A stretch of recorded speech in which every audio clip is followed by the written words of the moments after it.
Hi y'all, നിങ്ങളുടെ വീട്ടിലും brinjal വീട്ടിലിങ്ങനെ ചിലവാണ്ടിരിക്കുന്നുണ്ടോ? അന്നെങ്കിൽ ഈ ഒരു മെത്തേഡ് ഒന്ന് ട്രൈ ചെയ്ത് നോക്കേ. ഞാൻ നോർമലി ഒരു ബ്രിഞ്ചാൾ ലവർ അല്ല കേട്ടോ, പക്ഷേ ഈ ഒരു വേ ഓഫ് കുക്കിംഗ് ഫ്രൈ എനിക്ക് ഭയങ്കരമായിട്ട് ഇഷ്ടമായിരുന്നു.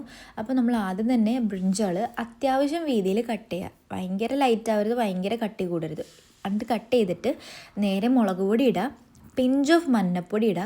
പിന്നെ എന്താണെന്ന് ചോദിച്ചാൽ ലെമൺ ജ്യൂസ് ഇല്ലേ, ലെമൺ ജ്യൂസ് ആഡ് ചെയ്ത് കൊടുത്തിട്ടുണ്ട്. എനിക്ക് നല്ല പുളി ഇഷ്ടമാണ്, സോ ലെമൺ ജ്യൂസ് ആഡ് ചെയ്ത് കൊടുക്കുക നിങ്ങളുടെ പ്രിഫറൻസ് അനുസരിച്ചിട്ട്.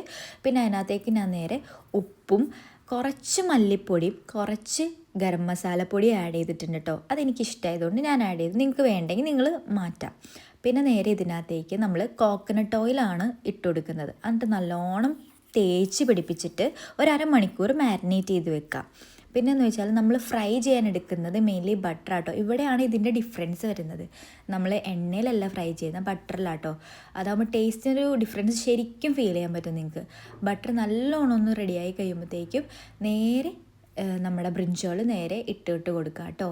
എല്ലാം ഇട്ട് കൊടുക്കുക. ഞാനിപ്പോൾ കുറച്ച് എടുത്തിട്ടുള്ളൂ, കാരണം എന്ന് വെച്ചാൽ എനിക്ക് ഉച്ചക്കത്തേക്ക് ഇത്രയും മതിയായിരുന്നു. അപ്പോൾ കുറച്ച് ബ്രിഞ്ചാൾ എടുക്കുക, അത് അത്യാവശ്യം ഒന്ന് ഫ്രൈ ആകുമ്പോൾ തിരിച്ചിടാം കേട്ടോ. ഈ ബ്രൗൺ കളർ കാണുന്നത് അത് കരിഞ്ഞതല്ല കേട്ടോ, അതിൻ്റെ മസാല ജസ്റ്റ് ഒന്ന് ഫ്രൈ ആവുന്നതുകൊണ്ടാണ് ആ ബ്രൗൺ കളർ വരുന്നത്.